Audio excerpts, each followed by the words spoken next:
जय हिंद साथियों। तो स्वागत है आप सभी का फिर से हमारे YouTube चैनल मानंदा क्लासेस में। तो दोस्तों, जैसा कि आपने देखा था कि हम उत्तराखंड के इतिहास की एक नई सीरीज लेकर आए हैं, जिसमें कि हमने उत्तराखंड के ऐतिहासिक काल के 2-3 टॉपिक क्लियर कर चुके हैं।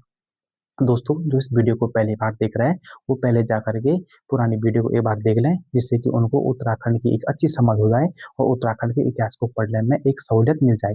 दोस्तों, ज्यादा नहीं कहते हुए आज की वीडियो को हम स्टार्ट करते हैं। तो पहले थोड़ा सा पहले रिकॉल कर दें कि इससे पहले हमने थोड़ा थोड़ा क्या क्या पढ़ा था, जिससे कि हमको पढ़ने में आसानी हो जाती और उसको फिर हम आगे बढ़ाते हैं। ठीक है। तो उत्तराखंड में मैंने कहा था कि सबसे पहले तुम्हारे कौन थे यहाँ पे कुलिंद वंश थे। कुलिंदों के समकालीन तुम्हारे पास दो राजवंश थे, एक तुम्हारे पास योधेय था, एक तुम्हारे पास औदुंबर वंश था। ठीक है। ये पहले मैंने बताया, इसमें लिख नहीं रहा हूँ। ठीक है, बार बार। अब फिर उसके बाद हमने कहा था कि उत्तराखंड में तुम्हारे पास कौन आते हैं, कुषाण लोग आते हैं। कुषाण फिर क्या करते हैं कि थोड़ा इनको यहाँ से भगाएंगे ऊपर को। तो जो तुम्हारे पास यहाँ पे योधे वंश थे, उनको अपने पहाड़ी क्षेत्रों में ही सीमित रहना पड़ता है। और तुम्हारे पास जो तुम्हारे तराई भाबर क्षेत्र है, यहाँ पे तुम्हारे पास कौन शासन करने लगे, तुम्हारे कुषाण करने लगे। ठीक है।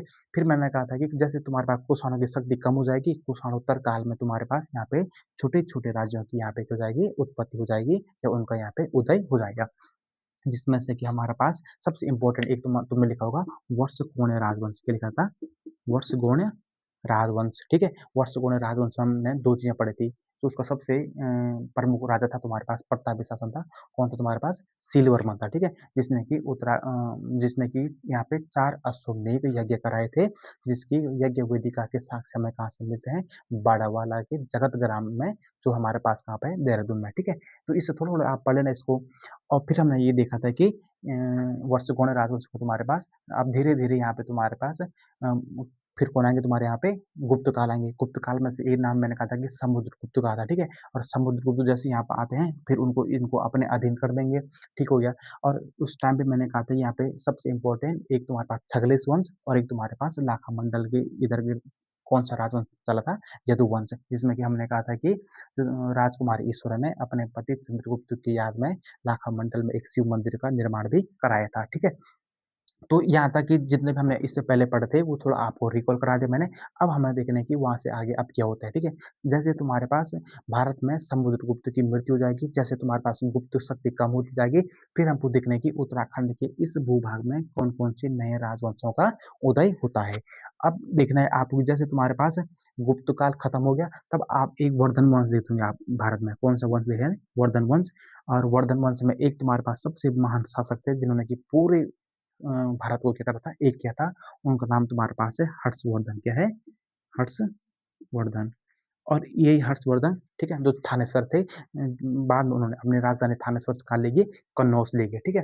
अब हमको देखना है कि जब हर्षवर्धन का कार्यकाल था, उस समय पे हमारे उत्तराखंड के इस भूभाग पर कौन कौन से नए राजवंशों का उदय हो रहा था। ठीक है। तो अगर हम अब नीचे से स्टार्ट करते हैं, ठीक है, तो सबसे पहले उत्तराखंड के इस जो तुम्हारा ये उधम सिंह नगर वाला तराई क्षेत्र है, यहाँ पे आपका एक सबसे इम्पोर्टेंट एक राजा चला था, उनका उसका नाम था गोविशाण। क्या था? गोविशाण। ठीक हो गया। और गोविशाण राज्य में तुम्हारे पास एक तुम्हारा वंश चला था, उस वंश का नाम था तुम्हारे पास मित्र वंश। क्या था? मित्र वंश। मित्र वंश चला था। इसको थोड़ा सा इंपॉर्टेंट। ठीक है। फिर आप देखते हैं कि जो उधम सिंह नगर के ऊपर तुम्हारे पास क्या नैनीताल है। नैनीताल के जो पश्चिम वाला भाग है तुम्हारे पास, ये रामनगर वाला क्षेत्र है। इस रामनगर वाले क्षेत्र में एक सबसे इंपॉर्टेंट राजवंश चला था, इसका नाम था अहिछत्रा राजवंश। क्या चला था? अहिछत अहिछत्रा अहिछत्रा वंश। ठीक हो गया। इसके नॉर्थ में अगर हम जाते हैं, तो ये तुम्हारा पूरा देहरादून की ये वाले काशी तक इलाके क्षेत्र में एक सबसे इम्पोर्टेंट राजवंश चल रहा था, उसका नाम था हमारे पास ब्रह्मपुर। क्या था? ब्रह्मपुर राज्य सबसे इम्पोर्टेंट राज्य है। अब उसके बाद आप ये देखते हैं कि जो ब्रह्मपुर था, उसके उत्तर में तुम्हारे पास, ठीक है, ये तुम्हारे पास ये उत्तर वाला क्षेत्र चला था।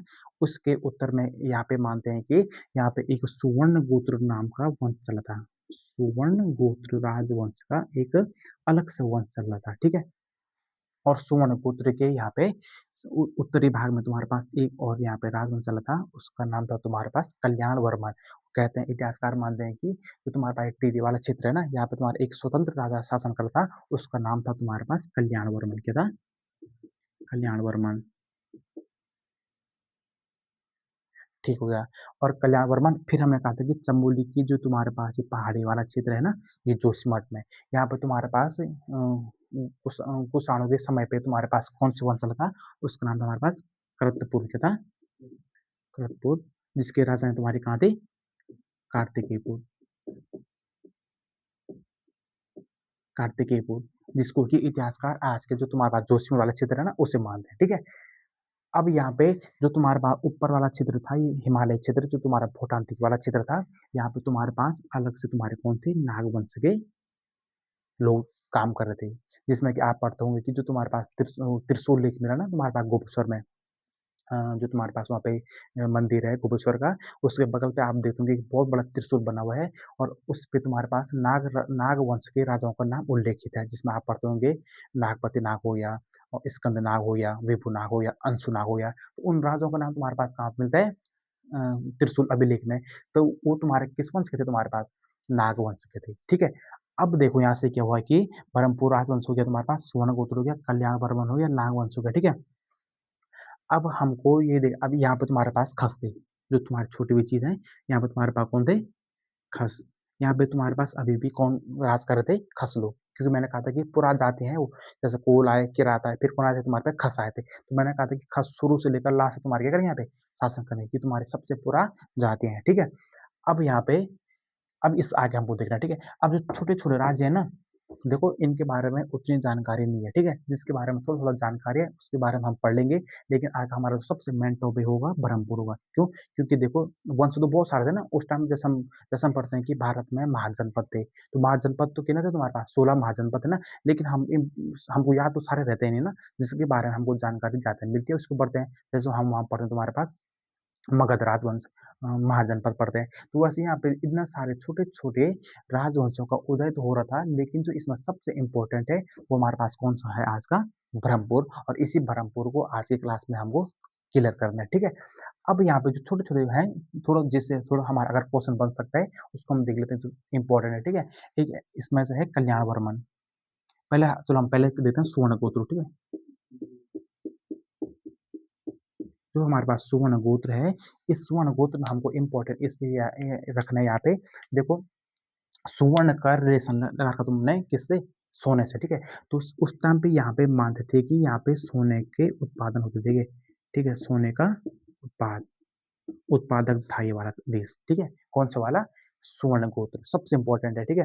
क्योंकि यहाँ पे जितने भी इतिहासकार है, सभी ने मतलब कि अपने इतिहास में इस सुवर्ण गोत्र की बात करी है। ठीक है। जितने भी तुम्हारे यहाँ पे बड़े बड़े शासक आते हैं, ठीक है, चाहे तुम्हारे पास यहाँ पे गुप्त वंश आते हैं, हर्षवर्धन आते हैं, ठीक है, तो उनके शासनकाल में जो बड़े बड़े इतिहासकार थे, उन्होंने इस राजवंश का जिक्र किया, इसलिए इम्पोर्टेंट है। ठीक है। और सबसे इम्पोर्टेंट उसमें इतिहासकारों ने ये लिखा है कि जो सुवर्ण गोत्र है, यहाँ पे हमेशा जो है कि एक स्त्री स्त्री क्या करती है? यहाँ पे शासन करती थी। ये तुम्हारे पास इसका मतलब है कि ये एक स्त्री राज्य हुआ करता था। ठीक है। आजकल तो वैसे महिला सशक्तिकरण चल रहा है। ठीक है। नारी सशक्तिकरण चल रहा है, इसलिए आप लोगों को सबसे इम्पोर्टेंट देखना है कि हमारे उत्तराखंड के भूभाग में सबसे प्राचीन से तुम्हारे पास स्त्री की राज्य चल रहा था, जिसका नाम तुम्हारे क्या है? सुवर्ण गोत्र चला। ठीक है। एक इंपॉर्टेंट इसमें एक हमें लिखा है कल्याण वर्मन। क्या लिखा है? कल्याण वर्मन। कल्याण वर्मन बहुत इंपॉर्टेंट है। ठीक है। क्योंकि कल्याण वर्मन एक स्वतंत्र राजा था, जिसकी तुम्हारा उसका अपने शासन चला तुम्हारे कहाँ पे? ये टीरी वाले क्षेत्र में। ठीक है। देवप्रयाग में। कल्याण वर्मन से अगर क्वेश्चन आएगा तो एक ही बनेगा कि जो तुम्हारे पास देवप्रयाग के पास एक मंदिर है। ठीक है। देवप्रयाग, इसके पास एक तुम्हारे पास है हिंडोला खाल। क्या है? हिंडोला खाल। ठीक है। हिंडोला खाल में एक तुम्हारे पास इसने सूर्य मंदिर बनाया, उसका नाम है पल्लेठी का सूर्य मंदिर। ठीक है। क्या है? इसको आप नोट कर दो। ठीक है। पल्लेठी का सूर्य मंदिर। ठीक हो गया। इन चीजों से आपको यही क्वेश्चन बन गया। ठीक है। बाकी ब्रह्मपुर को तो हमको देखना है अहिछत्र कहाँ चला था, इसके बगल गोशाण के बगल में, फिर ब्रह्मपुर, फिर सुवर्णगोत्र, फिर कल्याण वर्मन चला था, कार्तिकेयपुर जो कि बाद में तुम्हारे पास कत्यूरी वंश में कन्वर्ट हो जाएगा, ठीक है, वो हमको बाद में देखना है। नागवंश में मैंने बता दिया कि तुम्हारे पास बाड़ाहाट से और गोपेश्वर के त्रिशूल लेक से नागवंश के राजाओं का नाम मिलता है, ठीक है, वो आपको लिखा दूंगा। देखो आपकी किताब में सब दे रखा, सिर्फ आपको थोड़ा सा दिमाग लगाना है कि कहाँ पे क्या रहा होगा, फिर वहां से टॉपिक वाइज अपने के बनाने नोट्स बनाना है, ठीक है। अब इम्पोर्टेंट इसलिए है क्योंकि यहाँ पे तुम्हारे क्या चला था, स्त्री राज्य था, कौन सा, सुवर्ण गोत्र, ठीक है। कल्याण वर्मन अगर आए कि पलेटी का सूर्य मंदिर किसने बनाया, तो कल्याण वर्मन ने बनाया। तुम्हारा कहाँ बनाया, तुम्हारा देवप्रयाग के हिंडोला खाल में, कहाँ बनाया, देवप्रयाग के हिंडोला खाल में। अब देवप्रयाग तुम्हारे कहाँ है, टिहरी में है, टिहरी है, ठीक है। अगर सिद्ध आगे पलेटी का सूर्य मंदिर कहाँ है, तो पहले टिहरी में है। अगर थोड़ा और डीप पूछ लिया तो कहाँ है, हिंडोला खाल। किसने बनाया, अगर थोड़ा और डीप पूछ लिया तो किसने बनाया, तुम्हारे पास कल्याण वर्मन ने बनाए। और ये सारे राजवंश तुम्हारे पास कहाँ चल रहे थे, उत्तराखंड में चल रहे थे। और ये कब चल रहे थे, जब भारत में तुम्हारे पास कौन शासन कर रहे थे, उस टाइम पे हर्षवर्धन जी, थानेश्वर के राजा तुम्हारे कौन थे, हर्षवर्धन। उस टाइम पे हमारे भारत उत्तराखंड के इस भूभाग पर इतने नए नए राज्यों का तुम्हारे क्या होता है, उदय होता है। अब ये इतने राज्य बने, इनका हमको कहीं ना कहीं से तुम्हारे क्या मिलती होगी, जानकारी मिलती होगी, ठीक है। लेकिन उस टाइम पे जो तुम्हारा वर्धन वंश चला था, उस टाइम पे उत्तराखंड में जो सबसे बड़ी जनशक्ति थी, मतलब कि जो सबसे बड़ा शासक था उस टाइम तुम्हारे पास कौन सा राजा था, तुम्हारा ब्रह्मपुर था। और इस ब्रह्मपुर राज्य में ही जो तुम्हारा वंश चलता है उसे हम कहते हैं पौरव वंश। क्या कहते हैं, पौरव वंश, जो कि आज का हमारा क्या रहेगा, टॉपिक रहेगा। ये बात इसको आप ढंग से देख सकते हैं कि क्या क्या, ठीक है। अब देखो इतना राजवंश चले थे, इनकी कहीं ना कहीं सबूत मिलते हैं, स्रोत देखो मैंने इसलिए कहा था, इतिहास को पढ़ना है तो सबसे पहले उस इतिहास के हमारे पास होने चाहिए, स्रोत होने चाहिए, और उसी स्रोत से हम क्या जानते हैं, उसके इतिहास के बारे में जानते हैं, ठीक है। तो सबसे पहले अगर हम पौरव वंश, ठीक है, अगर हम किसकी बात करते हैं, पौरव वंश की बात करते हैं, तो पौरव वंश के हमारे पास जो सोर्स हैं, इसको आप ढंग से पढ़ना। जो पौरव वंश के हमारे पास सोर्स मिलते हैं, वो हमारे पास दो तरीके से मिलते हैं। एक तुम्हारे पास साहित्यिक स्रोत हो जाता है, एक तुम्हारे पास पुरातात्विक स्रोत। साहित्यिक स्रोत में सबसे इंपॉर्टेंट है, क्योंकि मैं बात कर रहा हूँ हर्षवर्धन, और हर्षवर्धन के समय पे एक चीनी याद क्या था, उसका नाम था वैनसांग। क्या था, वैनसांग था, ठीक है। बहुत इंपॉर्टेंट है, इसको ढंग से देखना, ठीक है। तो वैनसांग के यात्रा वृत्तांत, ठीक है। अब जैसे आप लोगों को एक एग्जांपल देता हूँ, जैसे आप आजकल हम लोग अगर कहीं विजिट करते हैं, कहीं घूमने जाते हैं, तो वहाँ की मेमोरी को याद करने के लिए क्या करते हैं, या फिर वीडियो बनाएंगे, वहाँ पे हम दो चार सेल्फी ले लेंगे, अपनी फोटो खींचेंगे, यार कि हाँ वहाँ पे कभी हम गए होंगे। तो उस टाइम पे तो फोन था नहीं, है नहीं, कोई वीडियोग्राफी तो उस टाइम पे वो इंसान ने की नहीं होगी, वो चाइना से यहाँ पे आएगा। तो उस टाइम पे तुम्हारे क्या करते, लिखते थे। तो उसने अपने यहाँ पे क्या कर दिया कि एक किताब लिख दी, उसका नाम तुम्हारे क्या था, सीक्यू की, क्या था, सीक्यू की। वैन सांग के उसमें वैन सांग की पुस्तक सीयू की। तो जब वो यहाँ से जा रहा था कह रहे थे, तो उसने यहाँ पे जो जितने भी क्षेत्र हैं उसको अपने किताब में क्या करता, लिख देता। उसी किताब के स्रोत से हमें पढ़ता पता चलता है कि उत्तराखंड के भूभाग पर चाहे ब्रह्मपुर है, सुवर्णपुत्र है, गोविसा है, अहिछत्र है, ये राजवंश यहाँ पे शासन कर रहे होंगे। यही चीज देखना है, ठीक है हमको। तो जब इन्होंने सीक्यू की को, अब देखो उसमें तो चाइनीज में देखोगा ना, जो वहाँ की भाषा है तुम्हारे, कहा कि चाइनीज भाषा में। तो उस चाइनीज भाषा में लिखा था, तो उसमें दो तीन शब्द को हमने फिर उसको हमने अगर हिंदी में कन्वर्ट किया या इंग्लिश में कन्वर्ट किया, तो हमको क्या क्या नाम मिले, देखो। इस सबसे पहले इसमें क्या है, मोयुलो, क्या है, मोयुलो। मोयुलो इसने किसको कहा था, मायापुर को, किसको कहा था, मायापुर, जिसे हम क्या कहते हैं, हरिद्वार कहते हैं, ठीक है। अगर पेपर में आते हैं कि हरिद्वार को वैन सागर ने क्या क्या लिखा था, तो मोयूलो। देखो इंग्लिश ये तुम्हारे पास चाइनीज शब्द है, ठीक है, इसलिए बोलेगा। जैसे वहां देखता हम सी जिनपिंग, देखो सी सी सी, यहाँ पे क्या रहा तुम्हारा, सी सी सी, मतलब कि वो उनकी भाषा में ज्यादा तुम्हारा क्यू सी ऐसे, ठीक है। अब देखो एक है तुम्हारे पास पोलो कीमो पोलो, क्या है, पोलो कीमो पोलो। तो फिर इनको इनको भी इतिहासकारों ने इसको पढ़ा हुआ है कि ये किस चीज को दिखाना चाह रहे हैं। तो अभी का जो मैंने कहा ब्रह्मपुर है, इस ब्रह्मपुर को तुम्हारे क्या कहते हैं, इस ब्रह्मपुर को तुम्हारे क्या कहते हैं, पोलो कीमो पोलो, ठीक हो गया। अब हमारे पास एक आता तुम्हारे पास सुफोलोनकीओ, ठीक है। जैसे ये नाम है ना, वैसे दो बहुत सारे जो जितने भी राज्य यहाँ पर हैं, छोटे छोटे राजवंश हैं, इनका सारा हमको कहाँ से मिलता है, वहनसा के सीक्यू की से मिलता है, ठीक है। इसलिए यहाँ पे हमको कंफ्यूज नहीं होना है कि यहाँ पे क्या होगा, ठीक है। तो ये उस टाइम पे था सुवर्ण गोत्र, किसको था, सुवर्ण गोत्र, तो हम कह देंगे तुम्हारा उस टाइम का स्त्री राज्य था, उस स्त्री राज्य के लिए भी उस टाइम वैनसा ने लिख दिया, ठीक है। जब यहाँ पे आएगा ना तो उसने पूरा लिख दिया कि हाँ यहाँ से यहाँ, अब देखो कैसे बताया उसने, ठीक है। अगर आएगा कि वैनसांग ने तुम्हारे गंगा को तुम्हारे क्या कहा, तो उस टाइम पे क्या कहा था, महाभद्रा। अगर आए कि महाभद्रा किसका नाम है, तो गंगा का नाम है, ठीक है, किसी स्थान का नाम नहीं है। अब देखो जब यहाँ से वैनसांग जा रहा होगा ना, जब वैनसांग जा रहा होगा तो उसने देखा है कि पहले आए वाले यहाँ पे गंगा की नदी किनारे, ठीक है। उसने गंगा के नदी के किनारे उसने ये देखा कि इसके जो तुम्हारे पास गंगा से तुम्हारे पास 20 योजन, ठीक है, उस टाइम के जो तुम्हारे लंबाई के वो होंगे ना, मापक होंगे, किस इकाई में उसको मापते, तो उसने कहा कि भाई जो तुम्हारे पास यहाँ पे क्या है, गंगा है, गंगा के तुम्हारे पास इधर पूर्व में तुम्हारे पास एक राज्य तुम्हारे पास कौन सा है, गोविशाण है। फिर उसने कहा कि गोविशाण के उत्तर पूर्व में तुम्हारे पास एक राज्य है तुम्हारे पास, उसका नाम क्या है तुम्हारे पास, पोलो कीमो पोलो, जिसको कि हम आज क्या कहते हैं, बरहमपुर कहते हैं। फिर उसने बोला कि भाई बरहमपुर के इधर 10 पे तुम्हारे क्या सुवर्ण गोत्र है, जैसे कि उसने अपनी भाषा में ऐसे लिखा हुआ है। तो इसको हमको देखना है कि धीरे धीरे करके कि हाँ यहाँ पे इतने राज्य हुआ कि करते होंगे, ठीक है। तो ये हमको इसकी पूरी जानकारी तुम्हारे कहाँ से मिलती है, CQK से मिलती है, ठीक है। थोड़ा इसका स्क्रीनशॉट ले सकते हैं आप, फिर आगे बताते हैं हम। तो देख लिया होगा आपने कि उत्तराखंड के इस भूभाग पर पे हर्षवर्धन के समय पे हमने देखा था कि जो तुम्हारे सबसे महत्वपूर्ण शक्ति थी वो तुम्हारे पास कौन थी, ब्रह्मपुर। कौन सी थी, ब्रह्मपुर, ठीक है। अब देखो ब्रह्मपुर तुम्हारे क्या था, एक राज्य का नाम था, ठीक है, क्या था, राज्य का नाम।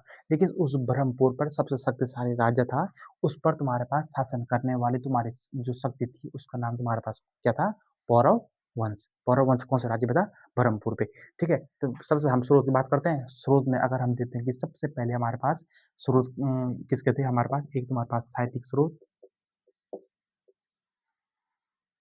और एक हमारे पास क्या था तुम्हारे पास, पुरातात्विक स्रोत। इसको तो हम शुरू से पढ़ रहे हैं ना कि किसी भी चीज़ के हमारे पास दो स्रोत हो सकते हैं, या तो तुम्हारे पास साहित्यिक स्रोत हो सकता है, या फिर हमारे पास पुरातात्विक स्रोत हो सकता है। और साहित्यिक स्रोत हमने सबसे पहले तुम्हारे पास किसका देखा, तुम्हारे पास वैनसांग की CQK, क्या देखी, वैनसांग की CQK, जिसमें तुम्हारे पास बरहमपुर राज्य के लिए तुम्हारा मोयो पोयो लोक आ गया था, तुम्हारे पास माया क्षेत्र के लिए तुम्हारे पास हिमो पोलो पोयो लोक आ गया था, जो भी था तुम्हारे पास, ठीक है। इसको आपने क्लियर कर दिया, ठीक है। अब दूसरा जो सबसे इंपॉर्टेंट हमारे पास आज का रह जाता है, वो तुम्हारे पास कौन सा है, पुरातात्विक स्रोत। पुरातात्विक स्रोत के बारे में सबसे ज्यादा जानकारी हमें किसकी मिलती है, ब्रह्मपुर की। किसकी मिलती है, ब्रह्मपुर की। जैसे कुड़ियों के बारे में हमको सबसे ज्यादा जानकारी तुम्हारे कहाँ से मिलती, पुरातात्विक स्रोतों से। उसमें तुम्हारे पास क्या था, सिक्के थे। सबसे ज्यादा जानकारी हमको कहाँ से मिलती है, सिक्के से, ठीक है। तो ब्रह्मपुर राज्य के बारे में जो पौरव वंश है, पौरव राजवंश के बारे में जो सबसे ज्यादा जानकारी है, पुरातात्विक स्रोत। और उस पुरातात्विक स्रोत में हम एक पढ़ते हैं ताम्रपत्र। क्या पढ़ते हैं, ताम्रपत्र। सबसे इंपॉर्टेंट है ये। अभी तक हमको सिक्कों से मिल रहे थे, अब हमको किससे मिलेंगे, ताम्र पत्रों से मिलेंगे, ठीक है। देखो मैंने कहा था ना कि अभिलेख, ये भी तो एक ताम्र अभिलेख है। ये भी क्या है, अभिलेख। किसी भी धातु या मजबूत चीज पर अगर कोचिंग गढ़ करके लिखना, उसको हम अभिलेख कहते हैं। अगर तुम्हारे पास दीवार पे लिखेंगे तो भित्ति लेख, शिला पे लिखेंगे तो शिला लेख, अगर तुम्हारे पास पिलर पे लिखेंगे तो स्तंभ लेख, अगर अगर तुम्हारे पास तांबे के पत्र लिखे तो ताम्र पत्र अभिलेख। इसे हम क्या बोलेंगे, ताम्र पत्र अभिलेख। ढंग से इतिहास को देखो, अगर ढंग से पढ़ोगे ना तो बहुत इंटरेस्ट आता है, ठीक है। लेकिन उत्तराखंड के इतिहास में जैसे कि छोटे मोटे राजवंश आते हैं, उनकी हमको जानकारी एक सीमित मिलती है, तो इसलिए थोड़ा बहुत पढ़ने में हमको दिक्कत होती है, ठीक है। लेकिन इसको भी हमको क्या करना है, क्लियर करके चलना है, ठीक है। अब यहाँ पे ताम्रपत्र अभिलेख में तुम्हारे पास किसके बारे में मिलता है, हमको पौरवों के बारे में मिलता है भाई, ठीक हो गया। और ये ताम्रपत्र तुम्हारे पास कहाँ से मिलते हैं, तालेश्वर से। कहाँ से मिलते हैं, तो सबसे इंपॉर्टेंट लिख दो, तालेश्वर के ताम्रपत्रों से हमें पौरव वंश के राजवंश के बारे में जानकारी मिलती है। अगर पेपर में आता है कि तालेश्वर के ताम्रपत्रों का संबंध किस राजवंश से है, तो पौरव वंश है। किस राज्य की बात कर रहे हैं, ब्रह्मपुर राज्य की बात कर रहे हैं। यहाँ तक क्लियर हो गया। सबसे पहले याद है कि तालेश्वर ताम्रपत्रों की खोज 1915 में करी थी। कब करी थी, 1915 में, ठीक है। जिसके बाद जो भी किताबें हैं ढंग से दिखना है, ठीक है। मैं ये नहीं कह रहा हूँ कि मेरा सही लिखा है यहाँ पे, ठीक है। लेकिन ये है कि हर इतिहासकार उत्तराखंड के आपको अलग अलग खंडों में पढ़ने हैं, ठीक है। मैंने कहा नहीं बिल्कुल खंडित है यहाँ किताब, कोई इतिहासकार कुछ अलग ही कह रहा है, कोई कुछ अलग ही कह रहा है। सारी किताबें देखो एक बार, आपको तो पता है कि उत्तराखंड की एग्जाम थी, वो तो एक उसकी वो बन गई, रीति बन गई, क्वेश्चन बाद में डिलीट कर देने, है नहीं, कोई क्वेश्चन ढंग का बना नहीं। इसलिए आपको ढंग से देखना है, ठीक है, जो भी किताब पढ़ रहे हैं उसको अच्छे से पढ़ो। तालेश्वर ताम्रपत्रों की खोज 1915 में वाई के गुप्ते नामक ने, किसने, वाई के गुप्ते नामक व्यक्ति ने तुम्हारे पास 1915 में करी थी सबसे पहले, ठीक है। तो वहां पे क्या होता है कि जो ताम्रपत्र मिल तुम्हारे ना वहां पे तालेश्वर में, ठीक है, तालेश्वर मंदिर में, ठीक है, ये तुम्हारे कहाँ पर है, अल्मोड़ा में, ठीक है। तो तालेश्वर ताम्रपत्रों में क्या होता है कि वहां पे हमको किसका नाम मिला तुम्हारा, इन इस वंश के राजाओं का क्या मिलता है, हमको नाम मिलता है, ठीक है। जिसमें हमारे पास सबसे पहले लिखो आप विष्णुवर्मन, क्या मिलता है हमको नाम, विष्णुवर्मन, ठीक हो गया। दूसरा हमको मिलता है वृषवर्मन, क्या मिलता है, वृषवर्मन। तीसरा हमको मिलता है अग्निवर्मन, क्या मिलता है,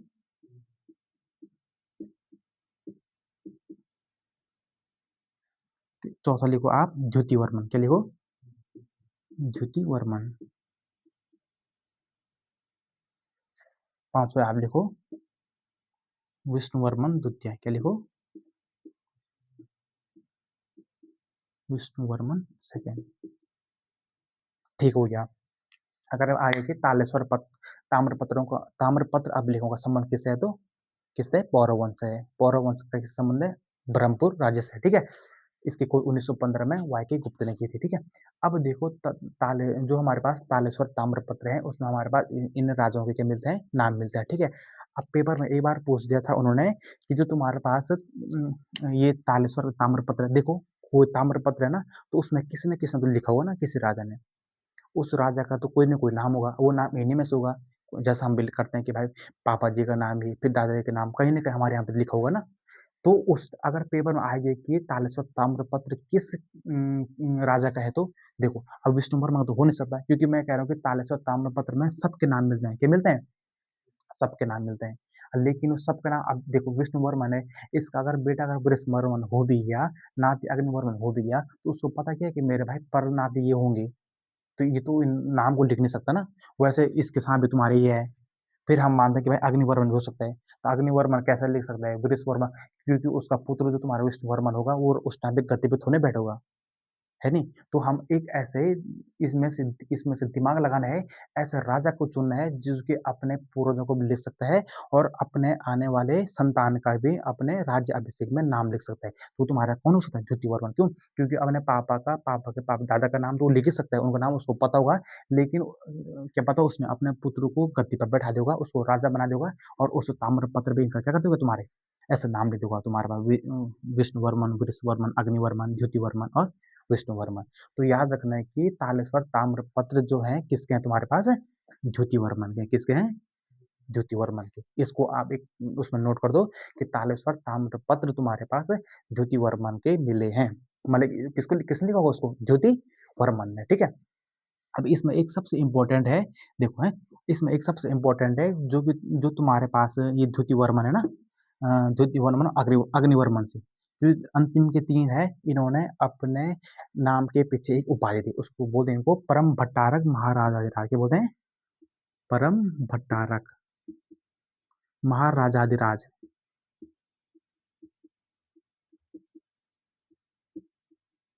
महाराजाधिराज।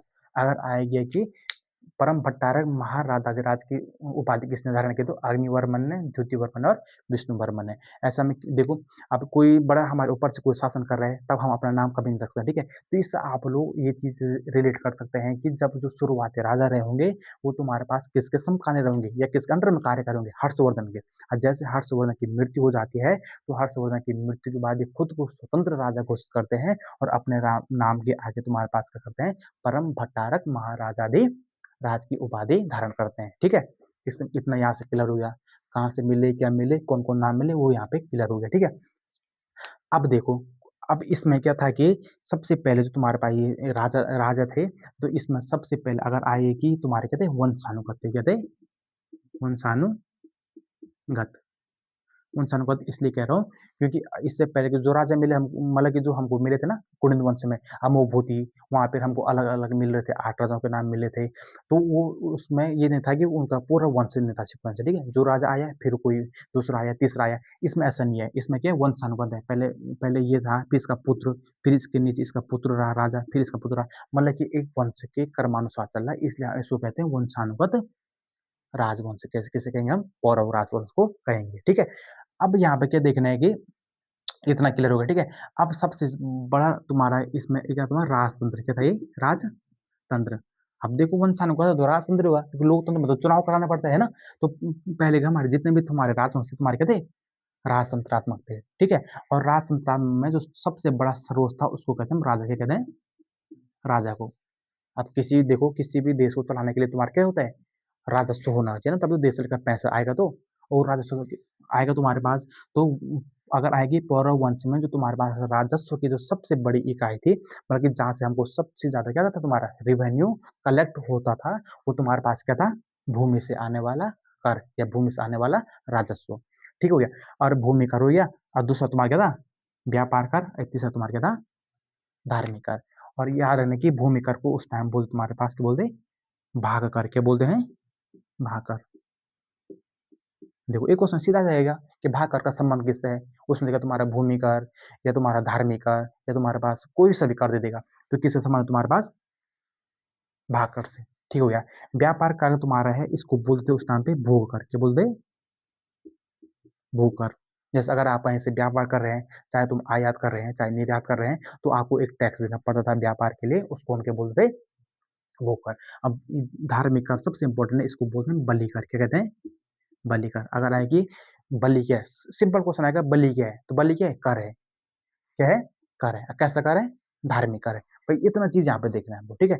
सबसे पहले राजस्व 3 चीजों से, भूमि से, व्यापार से और धार्मिक से, इनको उस टाइम क्या कहते हैं, भाग कर, भूख कर और बलि कर।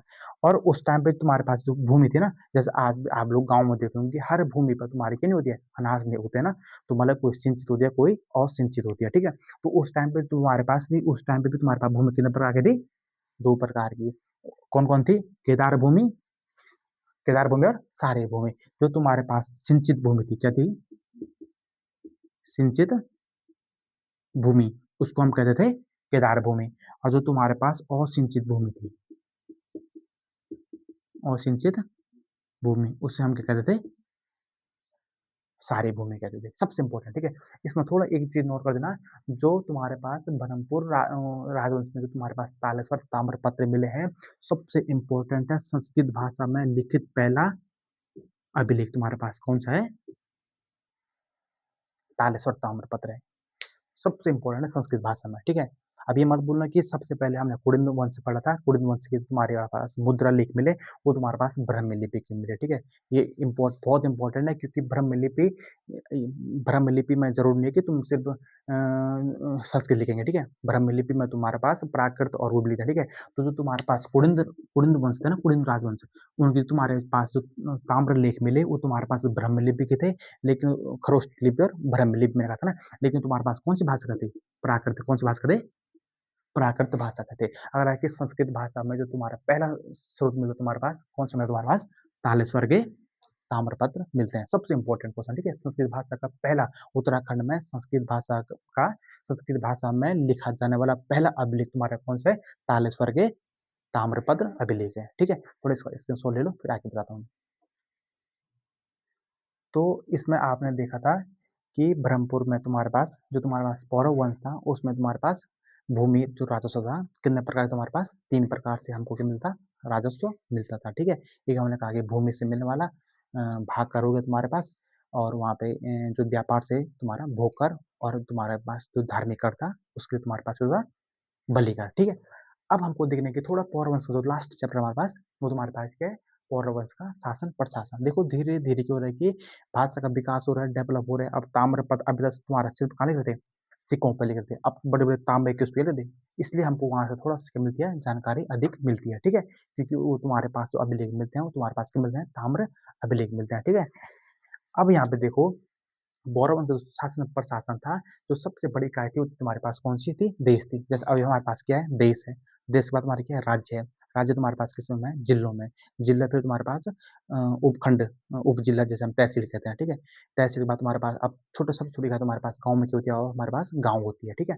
तो सबसे छोटी इकाई, सबसे बड़ी इकाई जो पौरव में था वो तुम्हारे पास क्या था, देश था। और देश का जो सर्वोच्च था उसे हम क्या कहते हैं, राजा क्या कहते हैं, राजा कहते हैं। ठीक हो गया। राज्य के बाद तुम्हारे पास, देश के बाद सबसे छोटी इकाई तुम्हारे कौन थी, प्रांत। जैसे अभी के डेट में यार, जैसे आप समझ कर सकते हैं कि जो अभी का हमारा उत्तराखंड है वो क्या है, एक देश मान लो। उत्तराखंड को हमने फिर किस में बांट रखा, डिवीजन में। जैसे आपने बोलते कुमाऊं कमिश्नर और गढ़वाल कमिश्नर, जैसे हम गढ़वाल आयुक्त कहते हैं, कमिश्नर है, ठीक है। तो उस टाइम पे तो हमारे पास दो चीज बांटे, तुम्हारा प्रांत, इसे हम कहते हैं भुक्ति। याद मैंने कहा था कि जो तुम्हारे पास तालेश्वर ताम्रपत्र मिला, उसकी तुम्हारी भाषा कौन थी, संस्कृत थी।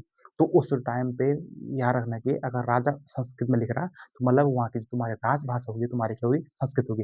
इसलिए जितने भी शब्द तुम्हारे होंगे वो तुम्हारे किसके होंगे, संस्कृत भाषा के शब्द होंगे। इसको बहुत ढंग से देखना है, ठीक है।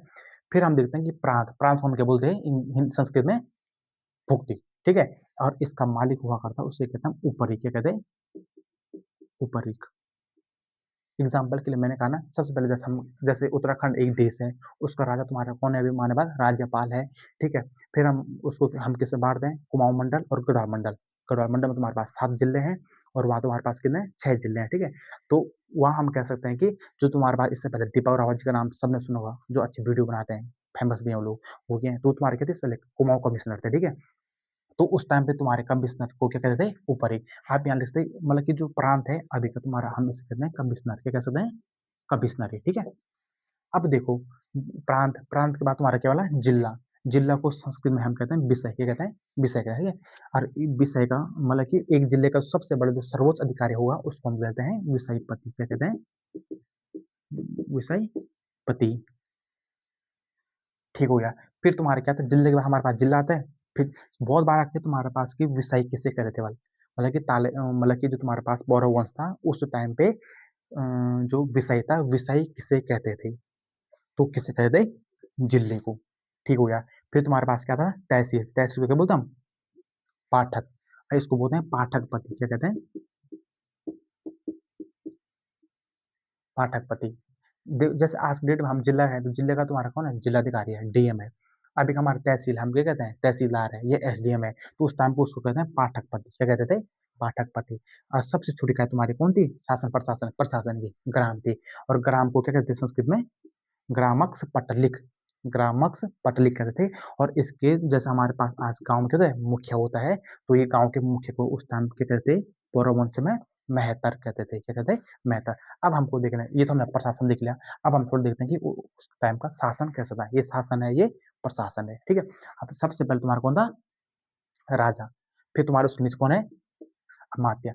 देखो, अमात्य का अर्थ हो तुम्हारे पास प्रधानमंत्री, जो सबसे, देखो, अमात्य का अर्थ होता है तुम्हारा प्रधानमंत्री, जो कि राजा के जो राजा के साथ साथ चलता था, या उनको मतलब क्या करता है, दिशा निर्देश देते थे उस टाइम पे, वो तुम्हारे कौन थे, प्रधानमंत्री। उसको कहते थे संस्कृत में अमात्य, क्या कहते हैं, अमात्य, ठीक है। फिर तुम्हारे पास कौन है, कुमार मात्य। इसका ये तुम्हारे पास जो तुम्हारा कहता है वरिष्ठ राजकुमार, वरिष्ठ राजकुमार, जो राजा का सबसे बड़ा पुत्र होगा, मतलब वो भी उसके शासन में होगा, उसको हम क्या कहते हैं, कुमार मात्य, क्या कहते हैं, कुमार मात्य। फिर कहते हैं बलाध्यक्ष, सबसे इंपॉर्टेंट, देखो, बल।